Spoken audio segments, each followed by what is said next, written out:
Hello বন্ধুরা, তোমরা সবাই কেমন আছো? আমি তো খুব ভালো আছি।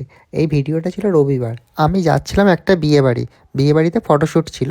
আমি একটা দাদার সাথে গিয়েছিলাম। দাদাটা আমাকে অনেকদিন আগে থেকেই বলে রেখেছিল। আমার বাড়ির সামনেই একটা পাওয়ার বল টুর্নামেন্ট হচ্ছিল, তাই একটু দাঁড়িয়ে দেখছিলাম। আমাকে সন্ধ্যে 6টার মধ্যে যেতে বলেছিল, তাই আমি বিকেল বিকেল বেরিয়ে পড়েছিলাম। আর লোকেশন ছিল সাঁকরাইল। সাঁকরাইল ঠিক না, সাঁকরাইল থেকে অনেকটাই ভিতর দিকে, গঙ্গাধরপুর কলেজের কাছে। তাই আমি ঠিক করেছিলাম বাইক নিয়ে যাব, তাই বাইক নিয়ে চলে গিয়েছিলাম নলপুর ক্রসিংয়ের কাছে। নলপুর ক্রসিং টপকে পানিয়ারা দিয়ে হয়ে আমি চলে যাব। তাই ক্রসিংয়ে দাঁড়িয়েছিলাম অনেকক্ষণ, থেকে ওখানে অনেকক্ষণ লেট হয়ে গিয়েছিলো। আর যেতে যেতে 6:30 বেজে গিয়েছিলো। আর এই যে লোকেশনে আমরা চলে এসেছিলাম, আমাকে কাজটা দিয়েছিল একটা দাদা, তার নাম হচ্ছে পিন্টু পণ্ডিত, ফেসবুকে তোমরা পেয়ে যাবে। আর দাদাকে অনেক ধন্যবাদ আমাকে কাজে নেওয়ার জন্য। ওইখানকার ডেকোরেশনটা খুবই সুন্দর ছিল, আমার তো খুবই ভালো লেগেছে। আর এই যে আমরা লাইট সেট আপ করে নিয়েছি ছবি তোলার জন্য, আর আমরা ছবি তুলতে শুরু করে দিয়েছিলাম।